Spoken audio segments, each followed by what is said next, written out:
Hi everyone, welcome back to our channel Study with Entomologist. So in today video we will continue the next part of the biological control, that is predators used in the biological control. So in previous video we already discussed about the different classification of the parasitoids and what is the different biological control tactics. All things we have already covered. Now today we will cover the predators present in biological control. So predators means which are feeding on the other things, and more number of predators in present in Coleoptera. These are known as the generalized feeders, means they can kill number of hosts in their life cycles. Okay, so to which we can say it is a predator. So it will consume a number of prey in the process of completing its life cycle. So first thing, for completion of life cycle, it needs number of host. ठीक है, तो बहुत सारे host चाहिए होते हैं इनको अपनी लाइफ साइकिल को कंप्लीट करने के लिए. दूसरा, ये हमेशा फ्री लिविंग होता है. इसकी हर स्टेज क्या होती है? फ्री लिविंग होती है, किसी के साथ एसोसिएशन में नहीं रहता है. ठीक है. Then the eggs of the predator are usually laid in the vicinity of the host. जहाँ पे बहुत ज़्यादा होस्ट होंगे वहीं बीच ये कहीं क्या कर देगा? अपने एग्स को लेड कर देगा. तो eggs are laid in vicinity of host. ठीक है. देन इनका जो साइज होगा बिगर देन द होस्ट.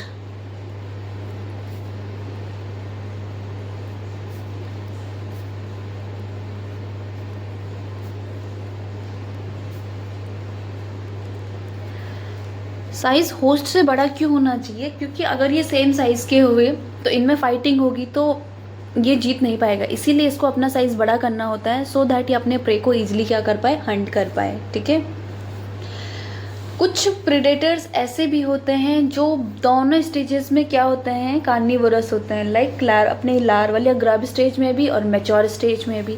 और कुछ प्रेडेटर्स ऐसे होते हैं जहाँ पे क्या होते हैं? सिर्फ इमेच्योर स्टेजेस ही हमारी कार्निवोरस होती है और मैच्योर स्टेजेस क्या हो जाती है? नेक्टर फीडिंग हो जाती है. तो सब इन दोनों टाइप के हमारे पास क्या मिलते हैं? प्रेडेटर मिलते हैं. तो पहला वाला जो है जिसमें immature and adult, immature and adult both carnivorous. तो इसमें क्या आता है हमारा? सिर्टोराइनस, लिविडिपिनिस. ठीक है. ये जो सिर्टोराइनस लिविडिपिनिस है, इसके बारे में याद रखना, इसका जो एडल्ट होता है वो क्या करता है? कार्निवोरस होता है. और जो इसका इमेच्योर होता है वो इमेच्योर इसका क्या करता है? प्लांट सेप पे फीड करता है. ठीक हो गया. मोस्ट कैसे होते हैं? Immature and adult both carnivorous होते हैं. एक्सेप्शन है सिर्टोराइनस लिविडिपिनिस, जिसमें एडल्ट तो कार्निवोरस होता है लेकिन जो इमेच्योर होते हैं इसके प्लांट सेप को फीड करते हैं. लाइकवाइज अगर हम बात करेंगे क्राइसोपर्ला की अगर हम बात करें तो इसका जो इमलार्वी होगा वो कार्निवोरस होगा. इसका जो एडल्ट होगा वो पॉलन फीडिंग करेगा. ठीक है. और बाकी जो कॉक्सिनेलिडे हैं उनमें ये वाली सिचुएशन मिलेंगी, मतलब इमेच्योर और एडल्ट दोनों के दोनों कार्निवोरस हैं. सो इन तीन बातों को भी रिमेंबर रखना. ठीक है. अब अगर कोई भी प्रेडेटर है तो उसको बहुत ज़रूरी है कि उसका विजन बहुत अच्छा हो. जैसे कि ड्रैगन फ्लाई, हमें पता है ना उसकी होलोप्टिक टाइप की आई है, कंपाउंड आइज बहुत लार्ज होती हैं, मोबिलिटी जो होती है हेड की वो बहुत अच्छी होती है ताकि उसका विजन अच्छा हो पाए. ठीक है. और अगर हम नायाड्स की बात करें तो नायाड्स के जो ऑर्गन्स होते हैं वो बहुत शार्प होने चाहिए ताकि वो ईजली अपने जो उनका प्रे है उसको कैच कर सकें। फ्लाइंग कैपेसिटी अच्छी होनी चाहिए, मैंडिबल्स बहुत अच्छे होने चाहिए, है ना। प्रोबॉसिस है अगर सक करने के लिए तो वो बहुत अच्छा होना चाहिए, या फिर स्टिंजिंग कैपेसिटी इतनी अच्छी होनी चाहिए कि वो तुरंत ही उसको क्या कर सके, पैरालाइज कर सके। तो ये सब कुछ कैरेक्टर्स हैं जो हमें प्रेडेटर्स में देखने को मिलते हैं। अब फिर से क्लासिफिकेशन ऑफ प्रेडेटर आता है। क्लासिफिकेशन ऑफ प्रेडेटर, पहला जो क्लासिफिकेशन है वो है बेस्ड ऑन फीडिंग मैकेनिज्म।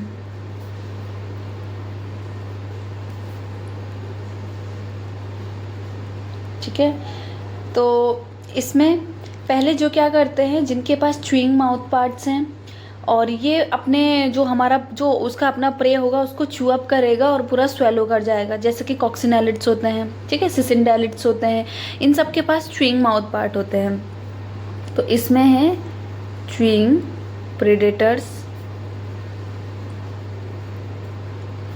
इसमें आता है सिसिंडेलिड्स एंड कॉक्सिनेलिड्स।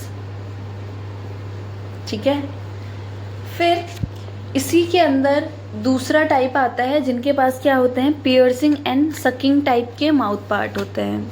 ठीक है, इनके पास होते हैं piercing and sucking type mouth part.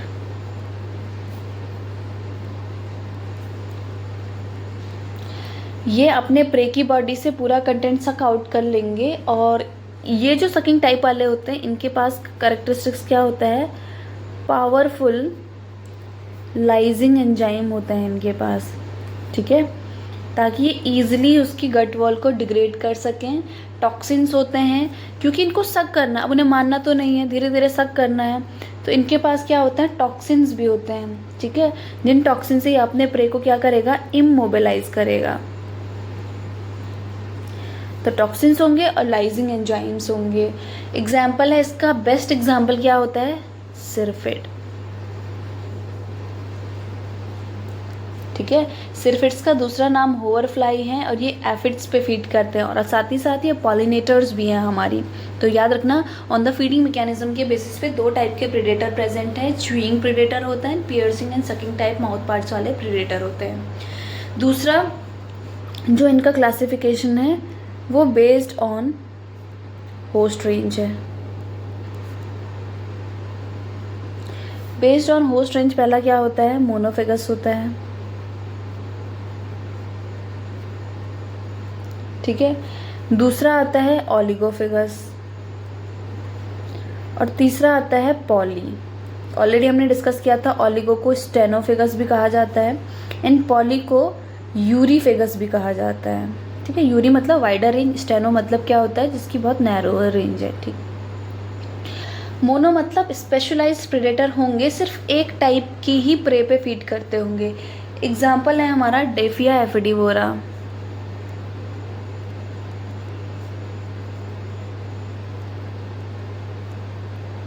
सिर्फ एफिड पे ही फीड करता है। दूसरे वाले हमारे ऑलिगो आते हैं जिनके पास क्या होती हैं, विद इन जीनस वो बहुत टाइप के उन पे फीड कर सकता है। एग्जाम्पल है हमारी एपिसिरफस बाल्टियस।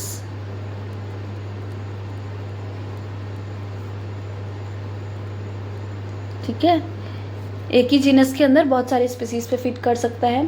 एंड तीसरा आता है यूरी, मतलब वो जनरलाइज्ड है प्रेडेटर, लाइक क्राइसोपल्ला बहुत टाइप के इंसेक्ट्स पे फीड करता है, बहुत जैसे मोस्टली सॉफ्ट बॉडी जितने भी है सब पे फीड कर जाता है हमारा क्राइसोपल्ला। तो इसको कहा जाता है पॉलीफेगस या फिर यूरीफेगस। अब एक जनरल कंपैरिजन देख लेते हैं कि क्या डिफरेंस है बिटवीन प्रेडेटर एंड पैरासिटॉइड के बीच में। तो इनका डिफरेंस भी देख लेते हैं ताकि हमारे कंसेप्ट पूरे क्लियर हो जाएं। तो जो प्रेडेटर होता है ये वेरी एक्टिव, ठीक है, और पैरासिटॉइड जो होता है वो स्लगिश होता है। दूसरी बात अगर हम देखेंगे, मैंने ऑलरेडी कहा था कि इसका साइज़ क्या होता है, बड़ा होता है अपने प्रे से, और ये क्या होता है, सेम और स्मॉलर हो सकता है लाइक अ प्रे। देन यहाँ पे habitat is independent of host. ठीक है, ये कहीं भी रह सकता है, habitat is independent of host, और यहाँ पे क्या होता है, क्योंकि इसको होस्ट पे ही फीड करना है, तो habitat is dependent on host. ठीक, नेक्स्ट क्या होता है, जो इसका प्रे होता है उसको वो क्या करता है, इमीडिएटली किल करता है और खा जाता है। ठीक है, तो प्रे इज सीज्ड, किल और ईटन इमीडिएटली। ठीक, और यहाँ पे क्या होता है, टेक्स लॉन्गर टाइम, क्योंकि इसको इसके अंदर ग्रो करना है लार्वल स्टेज को। Take longer time to kill. उसके बाद नेक्स्ट डिफरेंस इनका क्या हो सकता है, इनके पास not so specialized food habit, कुछ भी खा लेते हैं। ठीक है, मोस्ट के केसेस में अगर हम कहें कि फूड हैबिट्स इनकी स्पेशलाइज नहीं है, कार्निवोरस मिल गया तो ठीक, नहीं भी मिला तो पॉलन पे भी फिट कर जाएगा, लेकिन इनका क्या होता है, फूड स्पेशलाइजेशन होता है ना। एक इंसेक्ट के अंदर है तो उसी के लिए वो स्पेशलाइज्ड हो जाएंगे, तो ये होता है। और इनके जो माउथ पार्ट्स होते हैं वेल डेवलप्ड होते हैं।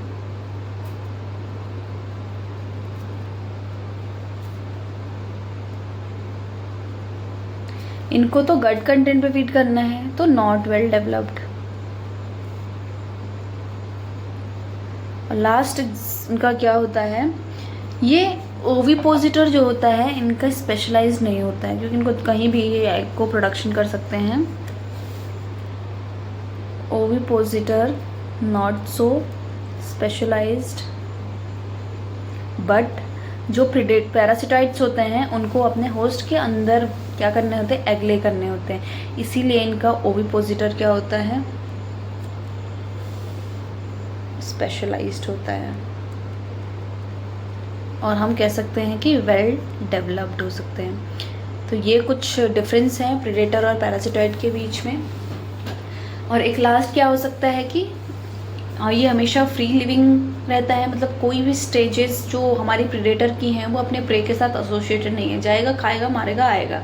ठीक है, लेकिन जो पैरासिटॉइड होता है उसका जो इमेच्योर स्टेज होती है वो क्या होती है, इसके साथ एसोसिएटेड होती है, और जो एडल्ट होती है वो फ्री लिविंग होती है। ठीक है, तो ये दोनों डिफरेंस याद रखना प्रेडेटर और पैरासिटॉइड्स के बीच में।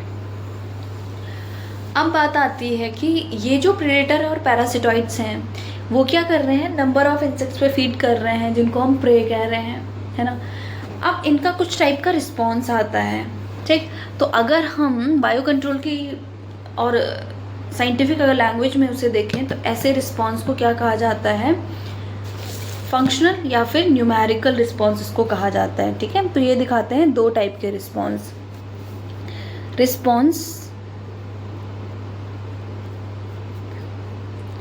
ड्यू टू दिस, तो पहला रिस्पॉन्स जो आता है इनका फंक्शनल रिस्पॉन्स आता है। फंक्शनल रिस्पॉन्स, फंक्शनल रिस्पॉन्स का मतलब नाम से ही पता चल रहा है, फंक्शन मतलब काम करने को कुछ बता रहा होगा। तो फंक्शनल रिस्पॉन्स डिस्क्राइब करता है कि how individual natural enemy alter their attack rates in response to prey density. तो फंक्शनल रिस्पॉन्स में पता चलता है कि सपोज दैट मेरा वन नेचुरल एनिमी है और इसके सामने दो प्रे पड़े हुए हैं, या फिर यही एक है, अगली बार इसके सामने चार प्रे पड़े हुए हैं, एक ही है, कभी इसके साथ बहुत सारा क्या हो सकता है, इसके सामने जब सीज़न होगा इंसेक्ट का उस टाइम पे बहुत सारे प्रे एक जगह पे हो सकते हैं इसके लिए। तो ये जो इंडिविजुअल नेचुरल एनिमी होगा ये प्रे डेंसिटी को देखते हुए कैसा रिस्पॉन्स देगा, मतलब इसकी अटैकिंग हैबिट्स कैसी चेंज होंगी, जब हम इन चीज़ों की स्टडी करते हैं तो वो आता है फंक्शनल रिस्पॉन्स के अंदर। तो इसको मैं लिख लेती हूँ, describe how individual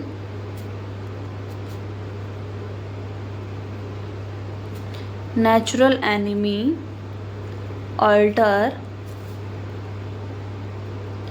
their attack rates in response to prey density. ठीक है, कि अगर मेरा नंबर ऑफ प्रे बढ़ जाए तो वो इंडिविजुअल जो मेरा नेचुरल एनिमी है वो कैसे बिहेव करेगा, क्या उसकी हंटिंग एफिशिएंसी बढ़ जाएगी, या फिर तुम उसको 8 में रखो, 10 में रखो, 100 में रखो तो भी वो 6 इंडिविजुअल्स को ही फीड करेगा एक बार में। तो कैसा उस इंडिविजुअल का रिस्पॉन्स रहेगा। जब हम इस इंडिविजुअल नेचुरल एनिमी के रिस्पॉन्स की स्टडी करेंगे तब हम उसको फंक्शनल रिस्पॉन्स कहते हैं। ठीक है, बहुत माइन्यूट डिफरेंस है इसके और न्यूमेरिकल रिस्पॉन्स के बीच में। तो यहाँ पे ध्यान रखना कि इंडिविजुअल नेचुरल एनिमी की स्टडी रिगार्डिंग उसकी प्रे डेंसिटी, इसको कहा जाता है फंक्शनल रिस्पॉन्स। तो अब ये फंक्शनल रिस्पॉन्स 3 तरीके से ऑब्जर्व किए गए हैं। अगर मैं ग्राफ बनाऊँ तो ये है। ठीक है, तो एक बनता है सिग्मॉइड, दूसरा बनता है ऐसा, तीसरा बनता है ऐसे। तो इसको कहा जाता है फर्स्ट टाइप, इनको कहा जाता है सेकंड टाइप, इसको कहा जाता है थर्ड टाइप नेचुरल एनिमीज। ठीक है, तो जो टाइप 1 है इसमें अगर हम देखोगे तो यहाँ पे क्या हो रहा है, लीनियर इंक्रीज चल रहा है, एकदम स्ट्रेट इंक्रीज चल रहा है यहाँ पे, है ना। कि इसका मतलब है अगर तुम नंबर ऑफ प्रे बढ़ाओगे तो इसकी जो प्रेडेशन है वो भी क्या होता जाएगा, इंक्रीज होता जाएगा। इसीलिए तो ये स्ट्रेट लाइन है ना। ये अगर मैं number of number of prey density लिखूं और यहाँ मैं उसकी हंटिंग एफिशिएंसी लिखूं तो ये देखो नंबर ऑफ प्रे बढ़ रहा है तो ये भी बढ़ता जा रहा है ना। तो इसको टाइप 1 में कंसिडर किया जाता है। एग्जाम्पल हमारे जितने भी पैरासिटॉइड वास्प होती हैं वो इस फर्स्ट टाइप का ही दिखाई देते हैं। मतलब तुम नंबर ऑफ होस्ट रखोगे वो नंबर ऑफ होस्ट को पैरासिटाइज कर देंगे, उनके अंदर इतनी कैपेबिलिटी होती है। ठीक है, तो टाइप 1 के अंदर कौन आता है, टाइप 1 का फेवरेट एग्जाम्पल है पैरासिटॉइड वास्प। ठीक, देन जो टाइप 2 का है, अब टाइप 2 में हम देख रहे हैं कि पहले एक उठा हुआ है, फिर वो क्या जा रहा है, एकदम हॉरिजॉन्टल हो जा रहा है। तो यहाँ पे बहुत जो हमारे मैक्सिमम जो हमारे प्रेडेटर्स और पैरासिटॉइड्स होते हैं, पहले तो जैसे ही उनको सीजन में प्रे मिलेगा वो अपनी अटैक की एफिशिएंसी को बढ़ाएंगे, फिर धीरे धीरे धीरे धीरे वो क्या होंगे, अपनी एफिशिएंसी को कम करेंगे और एक टाइम ऐसा आ जाएगा जब उनका नॉर्मल हो जाएगा। ठीक है, जैसे इनिशियल में इसने क्या किया, सडन से, क्योंकि ऊपर के लिए जा रहा है, सडन से इंक्रीज किया, फिर धीरे धीरे डी एक्सलरेट किया अपनी फीडिंग रेट को और एक टाइम पे एक प्लेटो आया जहाँ पे वो कांस्टेंट हो गया अपनी फीडिंग रेट पे। ठीक है, तो जैसे लेडी बर्ड बीटल होते हैं एफिड्स, ऐसा नहीं है कि तुमने उनको 100 एफिड्स के बीच में हर बार 100 एफिड्स फीड करा दे रहे हो उनको तो हर बार वो सेम एफिशिएंसी दिखाएगा, नहीं। एक पर्टिकुलर टाइम तक ही वो क्या दिखाता है, अपनी बेस्ट एफिशिएंसी दिखाता है, उसके बाद उसका डिक्रीजिंग फेज स्टार्ट हो जाते हैं। जाना तो उसने ऐसा था, है ना, लेकिन ऐसा ना जाके वो यहाँ से डिक्रीज होना स्टार्ट, इसको बोलते हैं डी एक्सलरेटिंग। खा तो रहा है, नेगेटिव नहीं है, खा रहा है लेकिन पहले की एफिशिएंसी से कम खा रहा है। ठीक है, इसको डी एक्सलरेटिंग फेज कहते हैं और उसके बाद वो नॉर्मल हो जाता है। तो ये आता है टाइप 2। तो मोस्ट ऑफ द इन्वर्टिब्रेट जो प्रेडेटर्स और पैरासिटॉइड्स होते हैं वो इसी टाइप 2 को क्या करते हैं, फॉलो करते हैं। ठीक है, most of predator and parasitoid, जैसे लेडी बर्ड। देन टाइप 3 की हम बात करें तो टाइप 3 हमारा कैसा है, सिग्मॉइड टाइप का है। ठीक है, जहाँ पे प्रेडेटर्स क्या करते हैं, लर्निंग बिहेवियर। यहाँ पे देख रहे हो सडनली ऊपर नहीं हुआ, सपोज दैट इस सीजन में बहुत सारा प्रे आया यहाँ पे, तो तुम्हारे प्रेडेटर ने डायरेक्टली खाना स्टार्ट नहीं किया, पहले उसने यहाँ पे लर्निंग हैबिट्स, पहले उसने सीखा ओके यहाँ पे हमें ऐसे उसको किल करना है या फिर इस स्ट्रैटेजी से हमें जाना है, तो लर्निंग, फिर धीरे धीरे धीरे धीरे धीरे धीरे वो क्या करता है, इंक्रीज करता है अपने अटैक्स को और आफ्टर अ सर्टेन टाइम वो भी सेटिएशन पे पहुंचता है और फिर नॉर्मल हो जाता है। ठीक है, और तो याद रखना यहाँ पे क्या आता है, लर्निंग भी। यहाँ पे कोई लर्निंग नहीं है टाइप 2 में, तो यहाँ पे आता है लर्निंग बिहेवियर। तो यहाँ पे सडन एक्सेलरेशन है, यहाँ पे स्लो एक्सेलरेशन है। ठीक है, लर्निंग बिहेवियर। तो मोस्टली जो हमारे वर्टिब्रेट वाले प्रेडेटर होते हैं, वर्टिब्रेट प्रेडेटर, ये टाइप 3 टाइप का क्या दिखाते हैं, कर्व दिखाते हैं। जो हमारे मोस्टली इनवर्टिब्रेट होते हैं वो टाइप 2 का दिखाते हैं। इसको याद रखना, ये 3 बहुत इंपॉर्टेंट चीज़ें हैं for the functional response. Next है जो दूसरे टाइप का रिस्पॉन्स दिखता है इंटेंसिटी के बेसिस पे, उसको कहते हैं न्यूमेरिकल रिस्पॉन्स। ठीक है, नाम से ही पता चल रहा है नंबर्स की बात की जाएंगी यहाँ पे। तो फंक्शनल रिस्पॉन्स में हम क्या देख रहे थे, इंडिविजुअल का फंक्शन देख रहे थे प्रे डेंसिटी के लिए, जबकि न्यूमेरिकल रिस्पॉन्स में हम क्या देखते हैं कि जब हम प्रेडेटर के नंबर्स में चेंज करें तो प्रे डेंसिटी में कैसे कैसे चेंजेस आएंगे। तो यहाँ पे दोनों क्या होते हैं, नंबर्स में होते हैं। सपोज दैट पहले मैंने 2 नेचुरल एनिमी रखे और 3 ही प्रेडेटर्स रखे, अगली बार मैंने 4 नेचुरल एनिमी रखे, 3 ही प्रेडेटर रखे, अगली बार मैंने 6 नेचुरल एनिमी रखे, 3 ही प्रेडेटर रखे। तो ये नेचुरल एनिमी का नंबर बढ़ाने से हमारी जो प्रे डेंसिटी है उसके ऊपर कैसा अफेक्ट पड़ेगा, इस चीज़ को हम जब देखते हैं तब हम उसको कहते हैं न्यूमेरिकल रिस्पॉन्स। ठीक है, सिंपल लाइन में अगर लिखूँ तो refers to changes in predator numbers when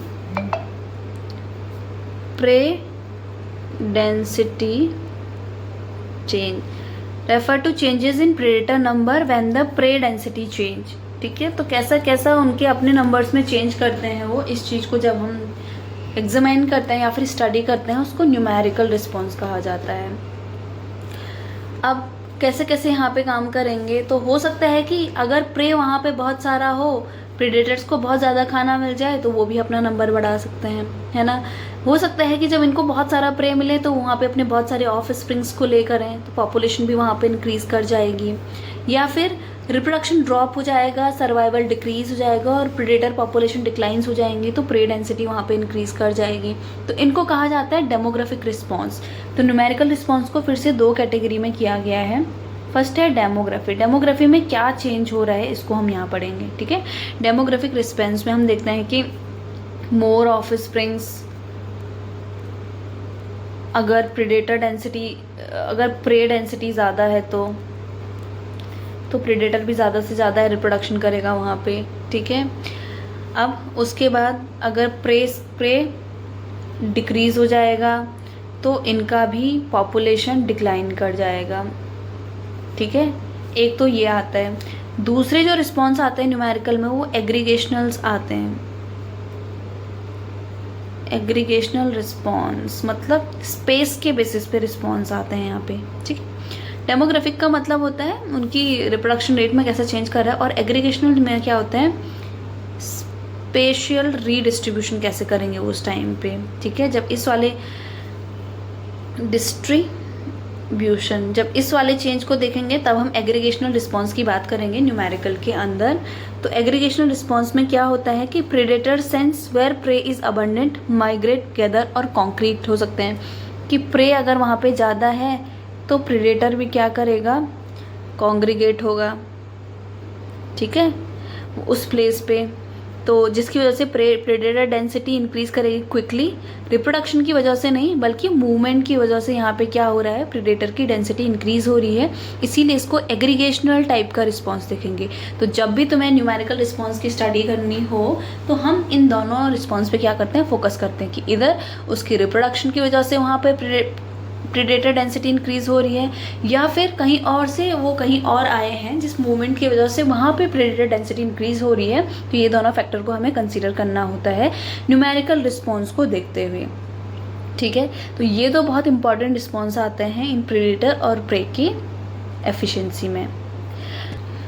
अभी पिछली वीडियो में तो हमने क्या किए हैं, कुछ एग्जाम्पल पढ़े हैं पैरासिटॉइड्स के, प्रेडेटर के, नंबर ऑफ पैरासिटॉइड्स प्रेजेंट हैं and number of predator presents हैं।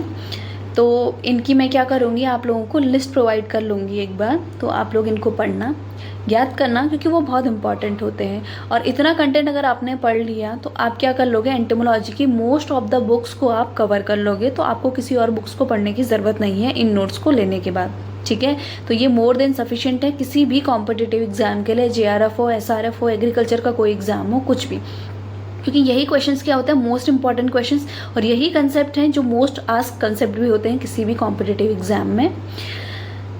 सो if you are liking this video, please like, share and subscribe also, and thank you for watching.